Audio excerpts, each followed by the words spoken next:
The third pick in this year's draft goes to the Philadelphia 76ers. The second pick will be made by the Milwaukee Bucks. And that means that the number one pick in the 2014 NBA draft goes to the Cleveland Cavaliers. Welcome, everybody. You are tuned to the Baseline. Cali, Warren Shaw discussing the hot button topics of the NBA. The 2014 NBA draft lottery has been complete. And once again, for the second year straight, the Cleveland Cavaliers are taking the number one overall pick. And to discuss the breakdown of the NBA draft lottery, I got my right-hand man, 50 grand NBA aficionado, DieMag contributor, one of the illest websites going on, www.shawsports.net. My man Warren Shaw repping out of Fort Lauderdale, Florida. Good evening to you, Mr. Shaw. How are things going on your side of the planet? Well, it's just been an interesting evening. Obviously, this NBA draft lottery did not go as many would have expected. Cleveland sneaking in there yet again to go ahead and get that top selection. So a lot to discuss. I got a chance to jump on a couple of phone calls. I actually spoke to Mr. Griffin, the general manager of the Cavs, this evening. So share some of his thoughts and some things he discussed later on. But yeah, man, just hear about this lottery, man, and love to hear what everybody else has to say about it. It has to be pretty remarkable when you look at how many teams have an opportunity to possibly get that number one pick. We saw that the Milwaukee Bucks had more than a 25% chance to take that number one pick. And it just seems like anyone in double digits with regards to opportunity or chance or the odds of getting that number one pick just doesn't seem to fall in favor.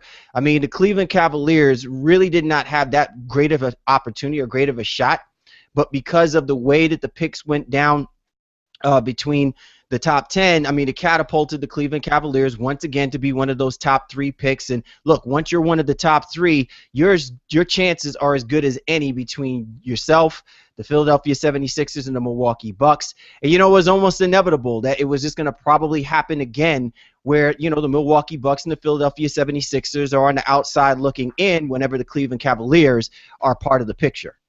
Yeah, I mean, the Cavs had 1.7, 1.8% chance of getting. Yeah, it's absolutely ridiculous. Yeah, and even sharing something with that David Griffin said this evening.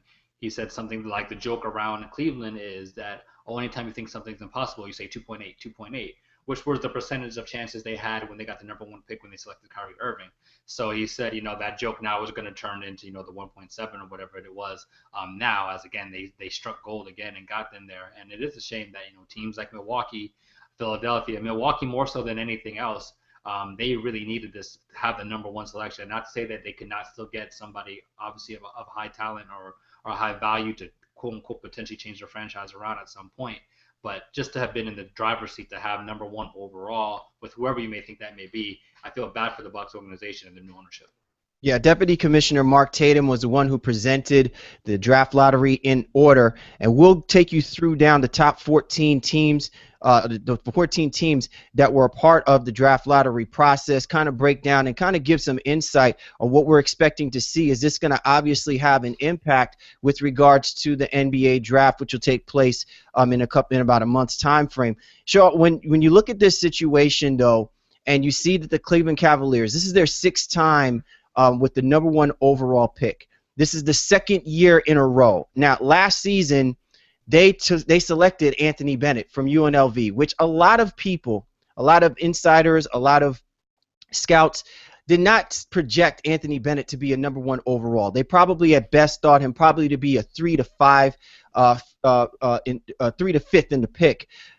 This is a critical situation when you look at the Cleveland Cavaliers, because when you look at the talent pool of the possible number one picks, aside from Joel Embiid, everyone else is pretty much in a position that the Cleveland Cavaliers are completely overstocked in. So, I mean, now we've talked about this numerous times, and I've said this before. This is about as good an opportunity for the Cleveland Cavaliers to possibly trade down, because whoever it is that you're going to select, you're going to wind up pretty much putting way too many players in the same position, and we've talked ad nauseum about this. Yeah, well, Griffin said as much as that. I don't think they're really going to move it, but he gave the political talk in terms of saying that with his number one selection, that there's a very good chance that they're going to look at everything. And the thing that struck out the most to me when I was on the conference call with him this afternoon or this evening was he said they're looking for a guy that fits their culture more so than anything else, not necessarily even talent, something that fits their culture, which is weird because what culture do they have when they don't have a head coach right now? And he just was appointed the general manager, but he said exactly that. So nobody really kind of caught him to the carpet on it, but it was was a very interesting thing to say, which leads me to believe that they may look to try to potentially at least entertain offers of moving out of that first selection. But as you alluded to with Embiid, something else even said on the conference call, because of the bigs that they have, and some of those guys may be fluid. Varejão's contract is up. I think they've already put Tristan Thompson on the block. Spencer Hawes, his contract is up too. So Embiid would probably be the best person for them, especially with all those bigs potentially on the move for them. But again, if you have the small forward position available and you have a guy like Parker out there, I think it's kind of hard to not really look at him in that spot. But again, Cleveland, they're holding all the cards right now, and they could go in a variety of different ways with whatever they decide to do. But it always seems that whenever that opportunity has presented itself, Shaw, and we talked about this when they selected Kyrie Irving. We talked about this when they had an opportunity. They actually had 2 picks in the first round, and they selected Kyrie Irving and they selected Tristan Thompson. Now they also have Anthony Bennett. And usually when you see a young team over the course of the first couple of years, you begin to see the growth process, the maturation process. You begin to see that these guys now that are what used to be rookies are now taking on more of a veteranship. And you begin to see the progressions of a team that's going to round into form according to the philosophy. But this team has been in a state of flux. Dan Gilbert, and then obviously they've been moving through general managers over the last couple of years. So, quote unquote, the idea of a culture seems to mean there's nothing but a reset button in which now you might be compromising a quality player like Kyrie Irving, quality point guard like Kyrie Irving, to be surrounding him with a bunch of young players. Ergo, we're talking about another situation like in Philadelphia. Yeah, well, again, the culture thing stunned me, more than anything else, because I think I was even the one who asked the question, because I was talking about their bigs and potentially what they would do with that number 1 pick and everything like that, and yeah, he kind of said what's the number? We're not set on keeping the number 1, and there might be some movement in that position. And yeah, they don't really have a culture to speak of right now. And he's a really good guy. You can tell that the general manager, David Griffin, he's a genuine individual. He was geeked out to even just be on the stage with Dr. J. So I think he's trying to figure out what that even means for him right now. They want to draft a high character guy. They don't want to have anything like another LeBron James situation going on. They have to figure out exactly what they have in Kyrie Irving as well. Is he truly a leader of a franchise and someone that can take them into that next zone? Talent is not really the question here. I think it's some people think he has a little diva in him, but although he happens to have a very good media image, there are some rumors about him not being as as a forthright, if you will, when it comes to the coaching staff and some of the general management. So I do think it's a very, very interesting situation that's developing in Cleveland, and they want to, again, they kind of like the Orlando Magic last year, where they got rid of all those bad contracts and said, all right, well, we want to have high character guys. He also talked about the Spurs a lot and their organization and their level of excellence, and I think that's a very high standard. It's a standard you should achieve for, but it's something that's very high and not easily attainable. But it seems like that's what he wants to try to bring to that organization. Dan Gilbert be damned, if you will. The Cleveland Cavaliers finished with a 33-49 record, and it's pretty interesting, Shaw. I'm not sure whether or not you had seen this, but did you see the expression on Julius Erving's face when he found out that the 76ers did not get the pick? And even more to the point, they didn't even get the number 2 pick. They wound up getting the number 3 pick. But in his mind, he's just thinking, you heard him. He said, unbelievable. Unbelievable. Like, what are the odds of the Cleveland Cavaliers getting this pick 2 years in a row? It's like unbelievable. Yeah, well, it wasn't that. I mean, I don't know if you saw Dr. J. His face was kind of twisted 2 times, because I don't think he realized that they had owned another pick. I think was from New Orleans or some other trade. So when they got called, I think it was for 10th, he was like, what? He was looking around like, what does that mean? What does that mean? And then whoever he was sitting next to, I think it was a Celtics guy, he was like, oh, relax, that's just like that's a pick you had from previously. That doesn't mean anything to do with your top 2 or top 3 selection. and he was kind of okay. But then that same thing, when they finished third, he was unreal. He definitely didn't understand it. Didn't really like again that Cleveland had snuck up, and he kind of begrudgingly dapped David Griffin like, hey man, whatever. But he was definitely upset about it. Yeah, that was a good catch on your part. All right, you're tuned to The Baseline. Cal Lee, Warren Shaw, discussing the hot button topics of the NBA, and we're discussing the 2014 NBA Draft Lottery results. The Cleveland Cavaliers are number one once again, second year in a row. Shaw, let's go ahead and move ourselves on to the rest of the teams in their specific order. So obviously number two, and you alluded to the fact that the Milwaukee Bucks really needed this number one pick, probably more so because of the talent depth that is available. But I think that this team truly is in a good position regardless of how you look at it. I think what it really comes down to is them being able to fulfill the need and looking at the best possible player that's going to suit them. Now, a lot of people are picking Andrew Wiggins to be that number one overall pick. And clearly, this is going to be a trickle effect. Whatever the Cleveland Cavaliers do, I really think now is going to dictate a lot about the direction that the Milwaukee Bucks want to go into.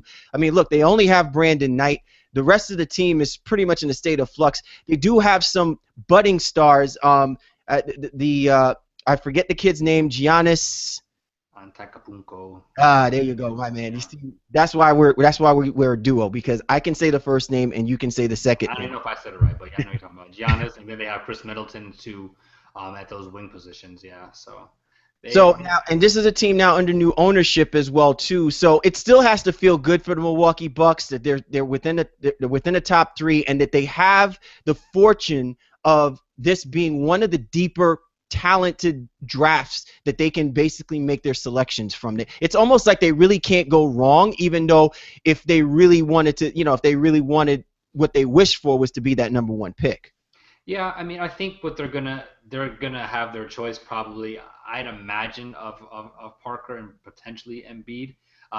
Wiggins, it could go the other way. Then they'll probably have their choice of Wiggins or Embiid. I can't see Embiid going number one to Cleveland. I just can't see them doing that. But either way, I think they're going to have to improve that wing position. And even though with Middleton and Giannis there, I don't think you pass up on a Wiggins or a Parker.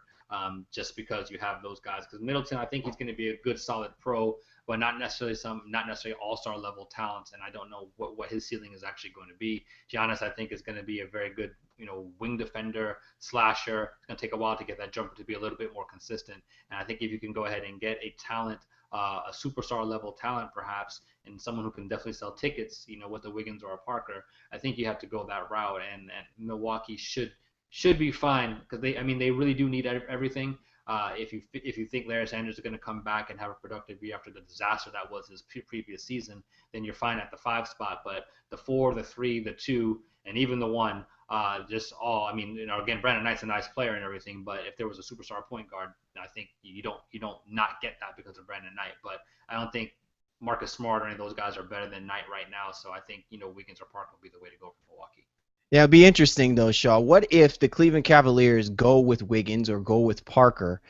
Do the Milwaukee Bucks go after Joel Embiid? And then when that happens, what does that say for Larry Sanders? Well, I mean, they were trying to move him, so I mean, I guess I maybe have misspoke a little bit. It's something that it's a potential if they can find a trade partner for Sanders, mainly because the contract is ridiculous. So if you can move that guy and then Embiid becomes your franchise dude, then you're in a good position. Remember, they still have John Henson there too. I mean, Zaza's an older guy and whatever the case may be, but Henson's somebody that they've wanted to develop as well. Whether or not you think he's a 4 or a 5, that's up to the management to decide. General manager John Hammond, again, he's a good guy. He's been in the game for a very, very long time. So they'll probably look at all options as well. And I think Sanders is someone who could potentially move in help somebody because of his shot blocking and rebounding when he's right. But he's coming off such a disastrous season. His trade value is so low. It's going to be very ominous and hard for Milwaukee to get that off their books. Yeah, it'd be very interesting to see what the Milwaukee Bucks is going to do. And, like we just said before, the Cleveland Cavaliers really hold the cards. Whatever they choose to do may really have an adverse effect with everyone from 2 on down as to where they're going to go, what direction they're going to go. Possible players that could be franchise players. But to your point, Shaw, this is a team that finished 15-67, 10-31 at home. So clearly, even if this is going to be a team that's going to struggle, they need a player that shows some type of excitement, kind of like a like a Victor Oladipo to kind of give you some hope that this team is going to actually have some show signs of improvement. Can't just be on a guy like Brandon Knight or just be on Chris Middleton, as you alluded to before. Hopefully the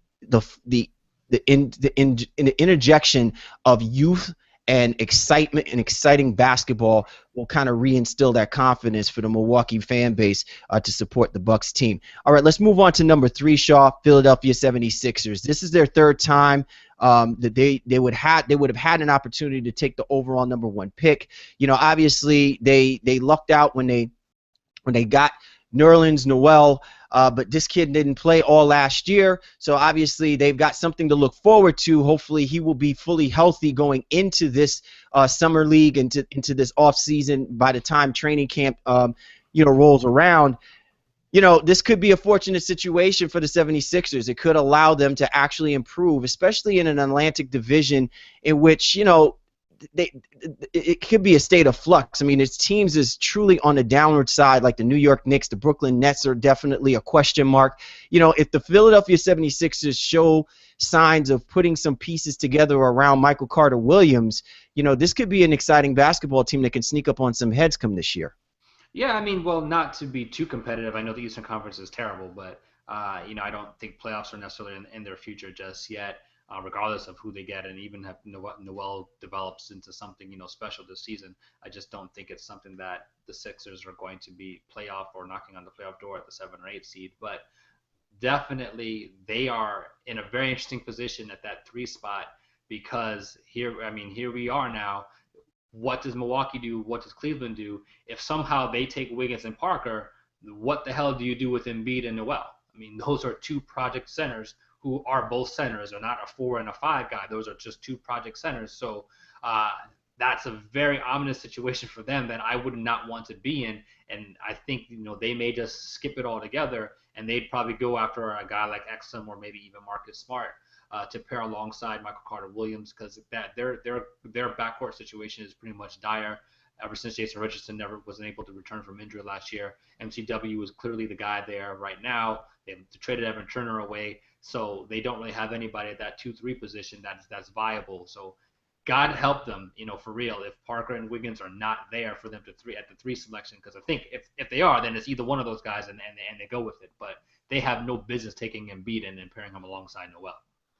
Yeah, it's going to be very interesting what happens again. Like we just spoke, already within these first 2 picks, and the Philadelphia 76ers are really, kind of held to the fire on this one, because they have to wait and see what's going to take place. Interesting thing though, Shaw, when you look at the way that this roster is structured, can the Philadelphia 76ers possibly use this pick to make a trade for a guy which people did not, they might be flying under the radar, a free agent guy, maybe someone like a Luol Deng, possibly make his destination over there to Philadelphia, can definitely help that team.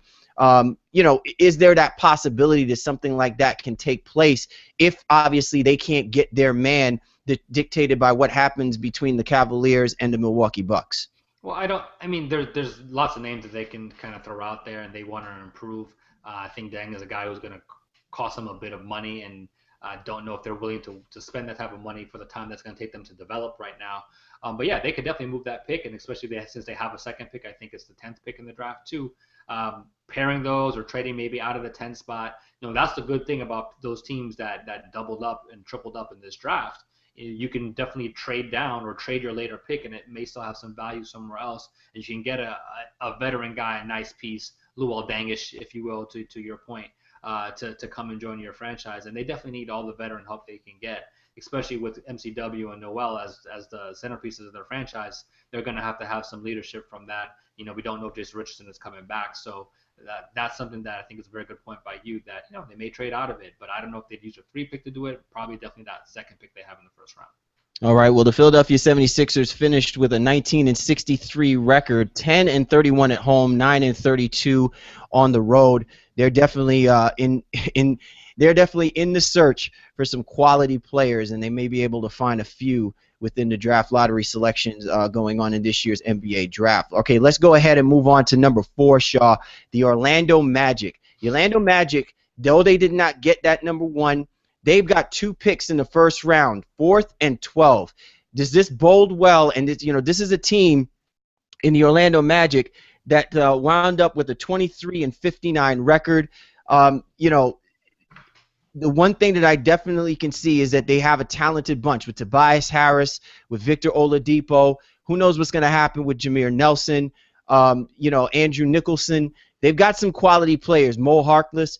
They got some quality players, and I think now they can add a little bit more. But now the question becomes, they've given away Glenn Baby Davis. They don't have too many veteran pieces around this team. And then you got a guy like Jacques Vaughn, who I still think is up in the air about whether or not he's the guy to lead this team, to be successful in the future. When you look at the options that they have with these 2 picks, I mean, does this bode well for the Orlando Magic? Well, first of all, man, what's your deal with these young coaches? You hate all young coaches. I'm not hating all of them. I'm just saying it's hard for me to buy into. Look, Jacques Vaughn, he came from the Greg Popovich time, era and everything, cut from the cloth of Greg Popovich. But when I watch this team and I just felt like Jacques Vaughn came too early to be a head coach. I think he's paid some dues, but I don't think he paid enough dues. Like, I would have expected Brian Shaw to have been the head coach before I would have expected Jacques Vaughn. You know what I'm saying? So, but at the same time, I understand if we're talking about, a guy coming in and coaching up these guys to play better basketball, I'm waiting to see that because, the Orlando Magic, they have a talented group of guys out there. I'm not saying that they were going to, go 500, but come on, dude. Like, seriously. All right, well, I'm 23-59. It's like. I mean, but they have those young guys, like you said, and they are very much talented, if you will. I'm just not a big Mo Harkless guy. I just don't really see what it is that they like about him so much. I mean, I think he's NBA capable and rotation guy, but when they were trying to make him a starter, I was just like, kind of whoa there. I just don't see that. But especially when you have a Tobias Harris out there and Aaron Aflalo and Oladipo. So the Magic, more or less, they have some trade chips here. And they're definitely in the driver's seat. I think a rumor came out today that David Lee might be available for Golden State, and Orlando Magic are very much interested in becoming buyers to give them that veteran presence, if you will, to kind of usher in that level of professionalism and class and veteran leadership that the team needs, that you just alluded to. And we've spoken to David Lee multiple times, and he's one of my favorite guys to talk to, especially at All-Star Weekend. Has a good head on his shoulder, very good disposition. I think he'd be great for that Orlando Magic franchise, although they wouldn't be winning games right away. Same thing with that second pick in the first round. I think that's something that they can maybe get David Lee from Golden State. But you know what? The other thing too, though, if that move does happen, that's a win-win situation because the fans of Orlando gets back David Lee, who formerly played for the University of Florida, and so they got a hometown guy who's breed success. He's a quality guy. He's someone that's always in the breath of the community. I mean, if he were to ever to entertain that idea, I'm sure he would only do it knowing that the pieces that are around him are going to be talented enough to make a quick turnaround, and the Orlando Magic is one of the few teams that's capable of doing that. Yeah, I mean, they have young talent, as we alluded to, so they just got to figure out, maybe ship some of those guys out, I'd get Harkless out of there if possible. Then they have to figure out what they want to do with Oladipo first and foremost, is because he's in that Wade stage where how Wade was his first 2 years, where they're making him a point guard and shooting guard. And obviously all the comparisons are the same thing, that Oladipo is very Wade-like. I think he's going to do the same thing and move full time to the shooting guard position. Just happens to be a guy who can create from that spot. But I think right now they're projected to maybe get Dante Exum. They're trying to move Jameer Nelson out, more or less. And even though he's, I think, is the Magic all-time leader in games played or something right now, he's done so much for that franchise and that organization, that community. I don't know if he's willing to take a back seat and just kind of be a reserve coming off the bench and a leadership guy when he's done so much. So that's something they'd have to figure out. But I think their move definitely with that fourth selection is to go for the point guard, whether they think that's excellent, whether they think that's Marcus Smart, and then move Oladipo to the 2 full-time, Aflalo to the 3 full-time, and then they can, bring Nelson potentially off the bench. All right. Well, the Orlando Magic, once again, they finished with a 23-59 record.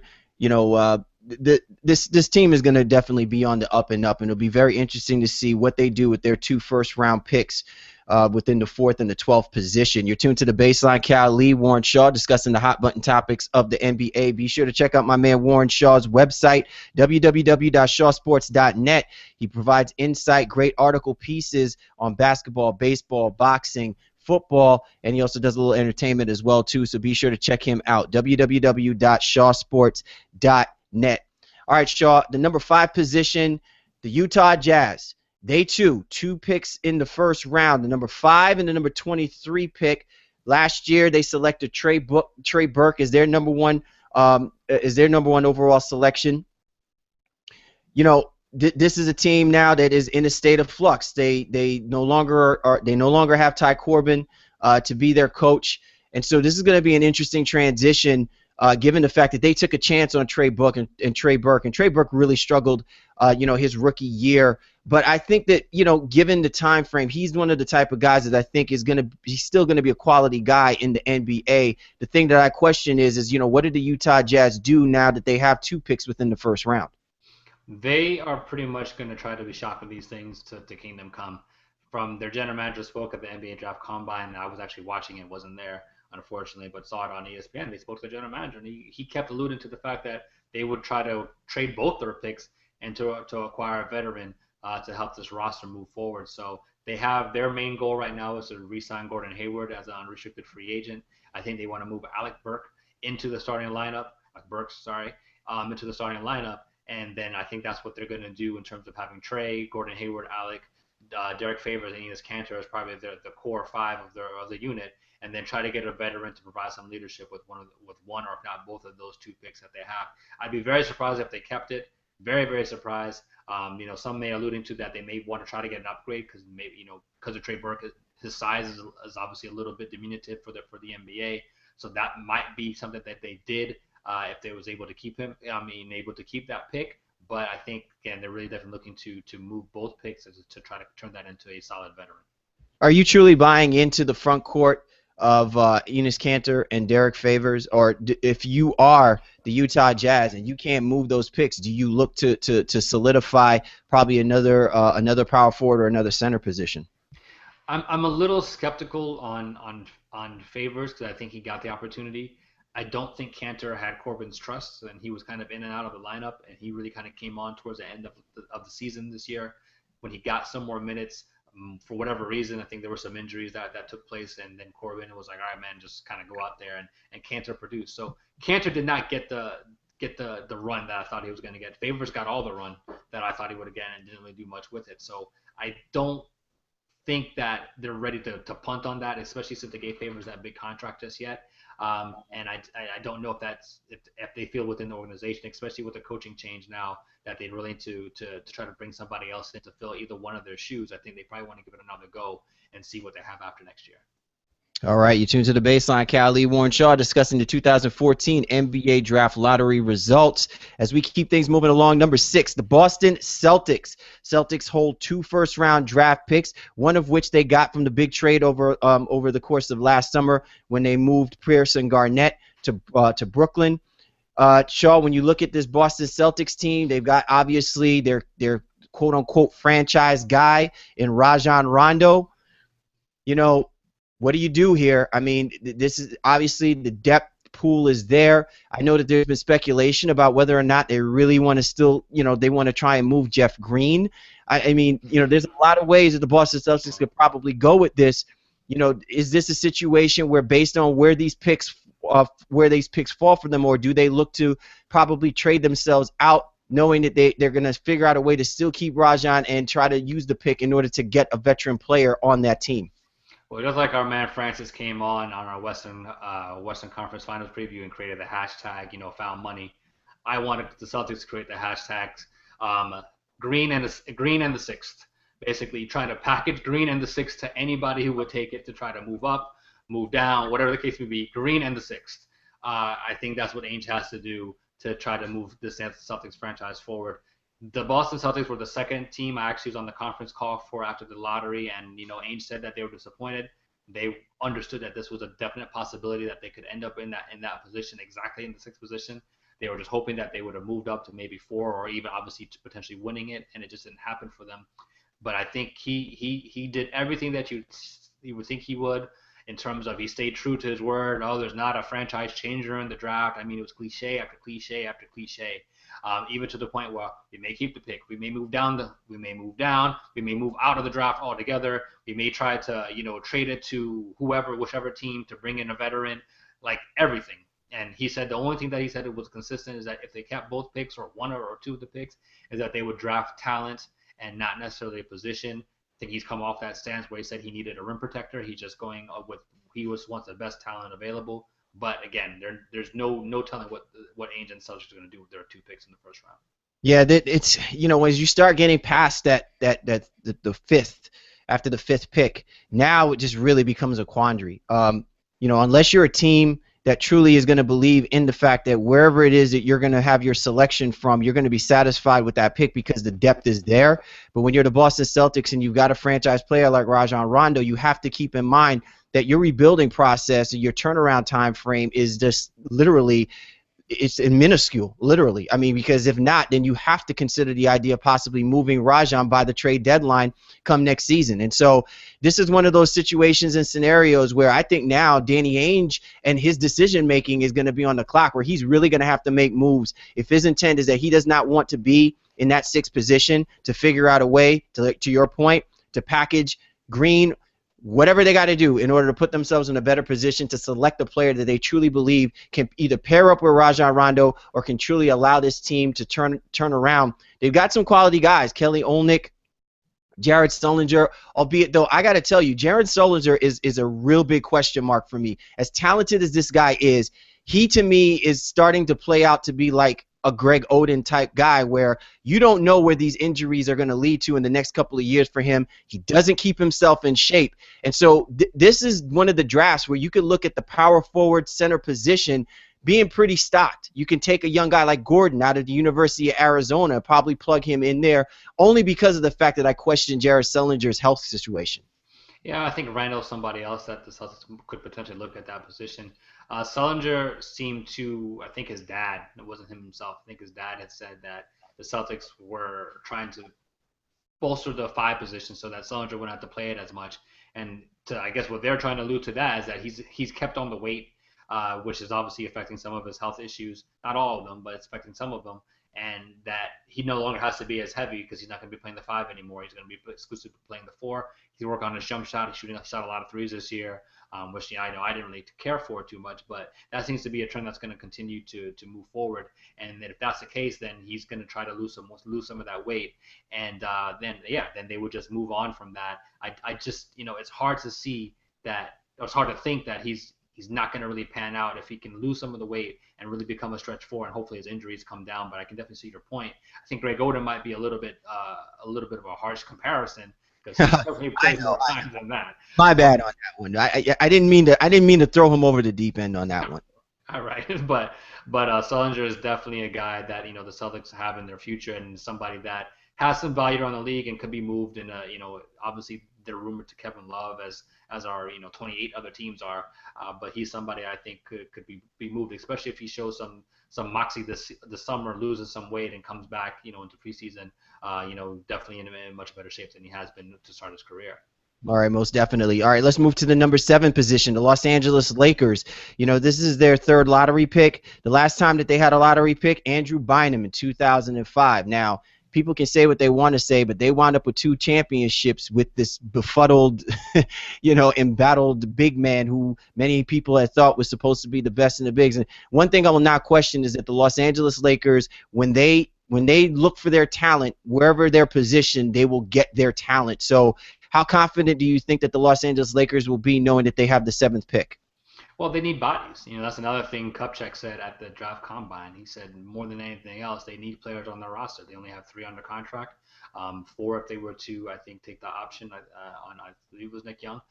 So, they just need bodies. So they're definitely going to be keeping this pick. There's nothing that they can really do to move up or down with it. And they need to figure out what the best position is, or the best player at that position is going to be, whether that's a center to potentially replace Gasol if he were to move on, or whether that's a 3 or a 4. They have nothing. They have nobody there. So anything is in play with the Lakers at the 7th pick. So, and one thing that's very interesting, Shaw, is that when you look at the dynamic, they still obviously don't have a head coach, and they're going to take their time with this particular process. So clearly, it's not going to matter, unless the Los Angeles Lakers had miraculously, been given somewhere within, the 1, 2, 3 as far as picks go. But clearly, their intent is that they're going to get the best player possible, given the fact that, they still obviously have the Black Mamba, but I think now it becomes a question of finding the right person to maximize the Black Mamba's talent rather than worrying about what he can do with whoever that they select in that number 7 position. Yeah, they're going to try to complement him. I think that's a good point too. They have a lot. Again, they just have so many holes to fill and old bodies. So Nash is coming back, but is Gasol coming back? And then Kobe comes back, and he's supposed to be healthy. So what do you do with that? Who's going to complement Kobe and Nash as kind of the elder statesman? And then who are they going to usher in to be, that next guy for the Lakers? I just don't think it's going to be somebody that's extremely impactful at 7. They're going to be more active in free agency, trying to bring players in there. And whoever they start at this position or get at the 7th spot, I think they're probably going to go big and just try to have their next big man for the foreseeable future. All right, let's go ahead and talk about the Sacramento Kings. The Sacramento Kings come in the number 8 position. Talented group of guys. This is the 3rd year in a row with a lottery pick. They had DeMarcus Cousins. They had Ben McLemore. When you look at this team, man, it's like they're probably a couple players short. It'd be interesting to see that if the Sacramento Kings decide to keep this number 8 pick, what are they going to do in free agency? Because I really think that this team just needs a veteran presence, a guy that knows how to win critical situations. I'm not completely sold on Rudy Gay as of yet. He's still an anomaly to me. I think he needs to be paired up with a veteran guy, and it's definitely DeMarcus Cousins. I mean, the guy literally has the skill set to be the best big man in the NBA. Maybe some people can even make that argument, in his position as he plays that 4-5 so well. So when you look at this team and you look at where they're positioned in number 8, how important of a pick is this going to be for the Sacramento Kings? I think they need to address power forward more than anything else. Jason Thompson is just a guy who hasn't really been able to pan out for them. Don't say that with so much enthusiasm, bro. He's just a guy. I'm just not a big fan of the guy. I mean, he works hard, but it's just his numbers just don't translate well. They traded for Derek Williams for the Minnesota Timberwolves as well, and they've still got to figure out whether he's a true 4, whether he's a 3. I think they'll have some answers if Rudy Gay decides to opt out and not take his $19 million that he's owed.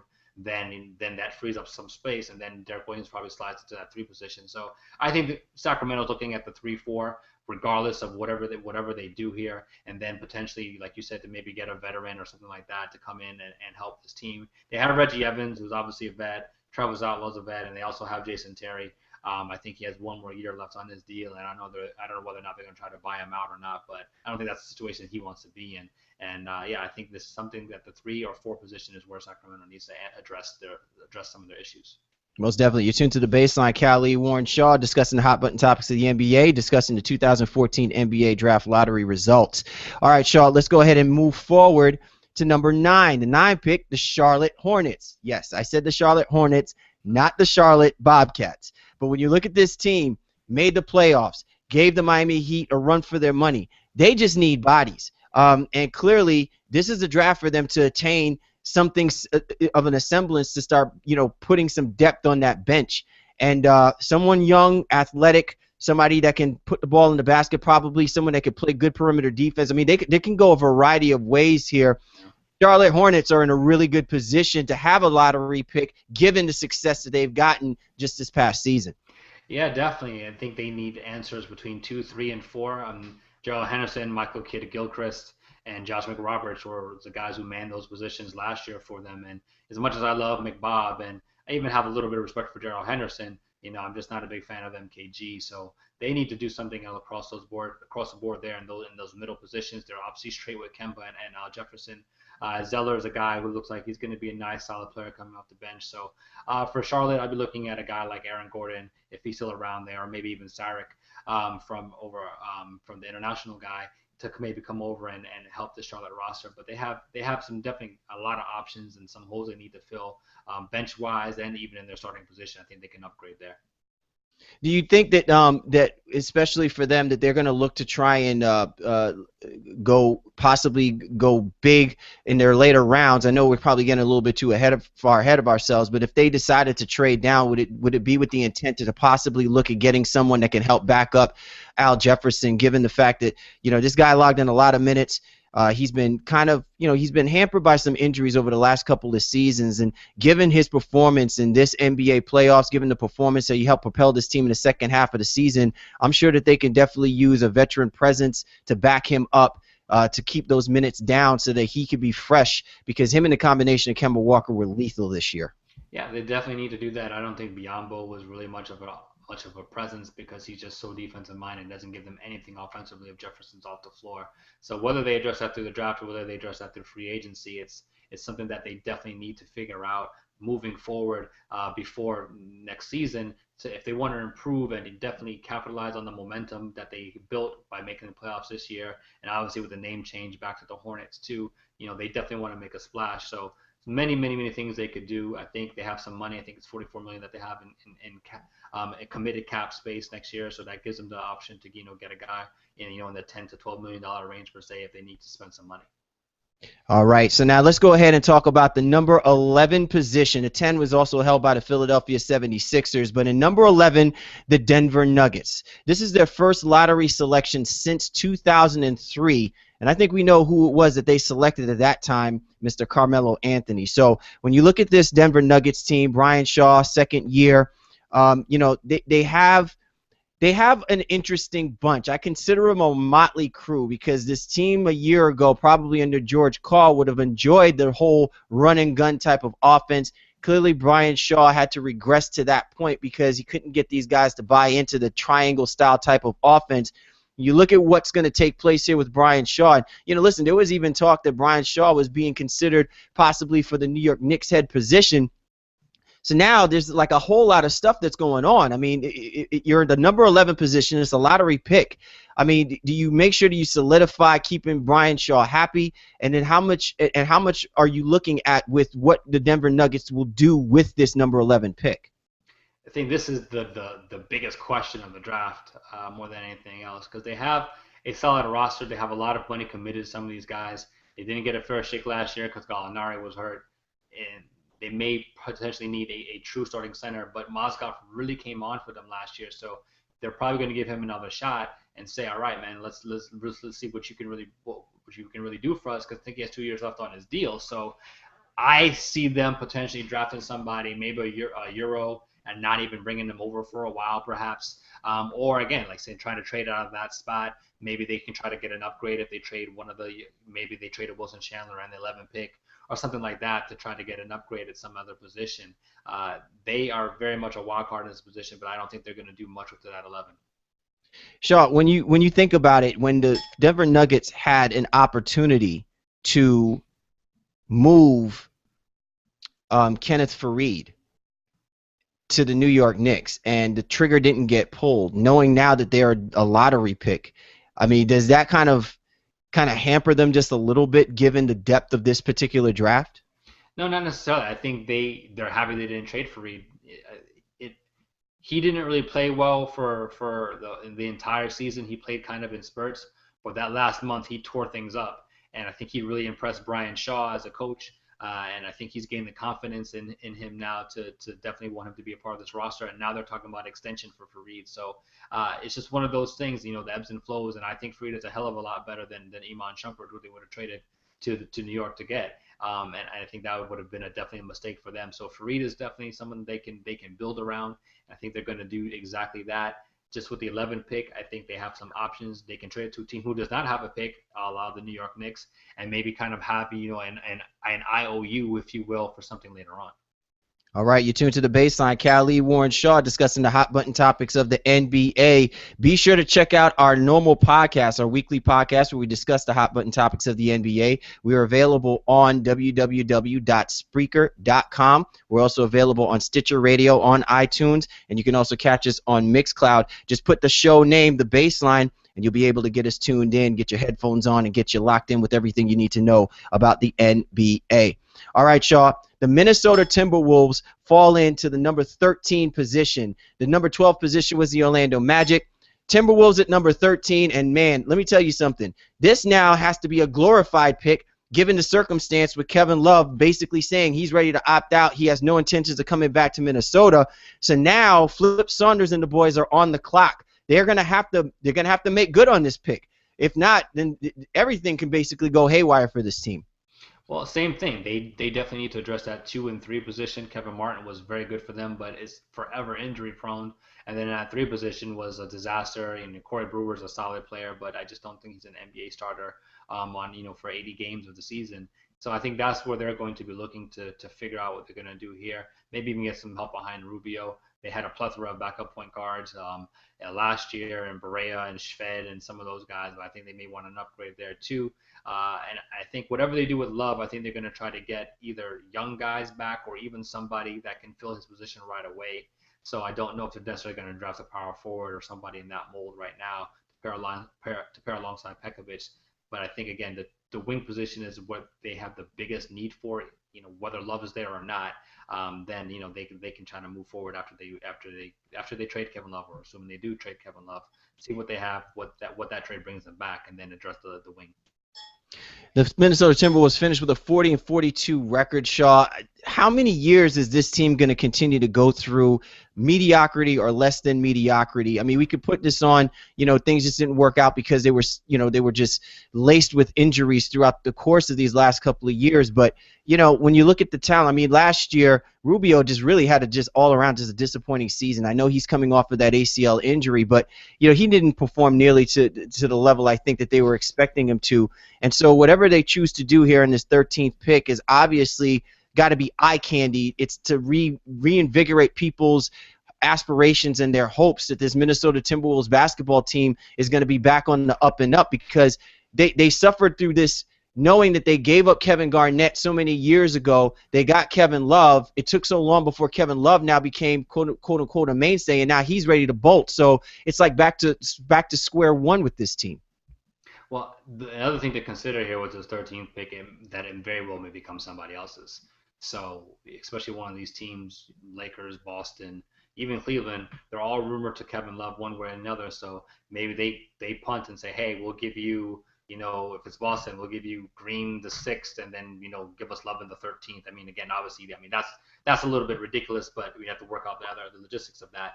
But nevertheless, it's something that I think could very well happen for Minnesota, where they're not even drafting for themselves. They may move up by virtue of trading Kevin Love sometime around the draft or on draft night, depending on how everything plays out, especially with those top couple picks. And I wouldn't put it past David Griffin and the Cavs to be like, hey, here's the number 1 pick. We want Love, and then they see if Minnesota bites on that, and then maybe Cleveland takes that 13. Yeah, that's an interesting scenario. Probably another interesting scenario is a 3-way, 4-way deal, given the magnitude of the players and the contracts that might actually have to be moved in order to make it work. So it'll be very interesting to see what they do come the NBA draft timeframe. Listen, last year we saw that happen where Nerlens Noel wound up going to Philadelphia for Drew Holiday. I know you were as flabbergasted as I was because we didn't see this one coming. And Drew Holiday now playing for, the New Orleans Pelicans, and even though he didn't have quote unquote all-star form, he's still surrounded by a quality young team, and Anthony Davis, who is on the uptick. I mean, he's in a better situation than he was a year prior to that with the Philadelphia 76ers. So who knows what's going to happen with Kevin Love? He may get traded to a team where he may actually have an impact, even though we weren't expecting him to possibly go to that destination. Shaw, the final lottery draft pick is the Phoenix Suns. And this is interesting because, look, we didn't anticipate the Phoenix Suns to increase their win total by 23 wins this season, and literally was about 1 game away from possibly making into the NBA playoffs. So this 14th pick really is like, you know what I'm saying, is adding a garnish to the delicacy that's already out there right now in Phoenix. If you're Jeff Hornacek, you have got to be smiling, because whatever you choose to do is nothing but a win-win situation for this team. Yeah, multiple picks. I think it's 3 in the round, so they can do a variety of things with it. They have a lot of young talent. Their key is obviously trying to re-sign Eric Bledsoe, who's an unrestricted free agent, and I think they're going to definitely try to move 1 or 2 of these picks to try to get a veteran, kind of like what we're talking about with Utah as well. Again, they just have so many young guys there. It just kind of worked for them. The veteran is what they need. So I can't see them bringing in 3 rookies into next season. Something has to give here. So they'll be moving out of one of these positions for sure. Yeah, the Phoenix Suns finished with a 48-34 record, just utterly impressive. And Jeff Hornacek really, could have arguably been the coach of the year. And when you look at the mock draft picks of where some of these guys might possibly fall, it's just them bolstering that team. Another interesting scenario too is that they could be looking to get a quality point guard backup for Dragic. This guy, he's kind of like the Dwayne Wade of the Western Conference with the way that he plays. He plays with such reckless abandon. So, they obviously need to make sure that they have enough bodies to throw out there. The Morris twins, those guys are good to go. I'm sure that they didn't expect to see Plumlee, jump out of the frame, out of the woodwork to come onto the scene to be a quality big. But everything that they do now is really a matter of depth and can really just help this team just really improve overall to maintain relevancy in an already difficult Pacific Division. Yeah, I mean, you mentioned they have Alex Len too, who they drafted in their top selection last year. Gerald Green coming back, just a plethora of talent on this roster, and they're very much in the driver's seat position in terms of having kind of that Noah's Ark, if you will, of 2x2 and everything. And I think maybe Dragic is the guy that they may want to back up, because basically what happened when Dragic rested, that's when Bledsoe had the opportunity to run the point guard position. So the key is making sure that they are able to get him back. Nobody goes and offers him some ridiculous deal that they're unable to match, and then I think they'll be just fine. But yeah, very, very bright future for the Phoenix Suns. Lots of great talent. The coaches seems to really has the ear of these players, and I think that if they move 1 or 2 of these picks, they'll get a veteran. And I don't know where that position will be. I don't know if that's going to be at the 4 position, the 3, or whatever the case may be. But I think they're definitely going to get somebody big to kind of help them move forward. And I think that we're going to see this Phoenix Suns contending for a very long time in the West. All right, well, there you have it, ladies and gentlemen. The picks 1 through 14. The Cleveland Cavaliers at number 1, and then rounding it off at the very bottom of the number 14 of the lottery pick, the Phoenix Suns. I mean, you can see the contrast of a team that's on the uprise that can take advantage of where their draft position is, and one who's really predicated on the idea that if they don't get this right, the franchise could get set back big time. Shaw, what are you looking forward to most out of all of these teams as far as who's going to do what? Which team is it that you're looking at with great eye and interest at as we near closer and closer to the NBA draft? This is not a biased pick, but it is the Boston Celtics, because I think Ainge has shown and been proven to want to shake things up. And he's willing to do pretty much anything to be competitive next year. So I think you're going to hear them rumored to almost every possible scenario out there, especially with that 6th pick. He would have been in better position. Even if it was 2 picks earlier, at that 4th pick, I think he would just be in a little bit better position to really make something happen. So I think they're the team that people are going to be like, oh, the Celtics are doing this, or the Celtics are doing that. And we're going to see them all over Twitter and all over the news wires and rumors, leading up to this draft. And obviously the Cavs, too, for whatever reason that they don't feel like they want to hold on to number 1.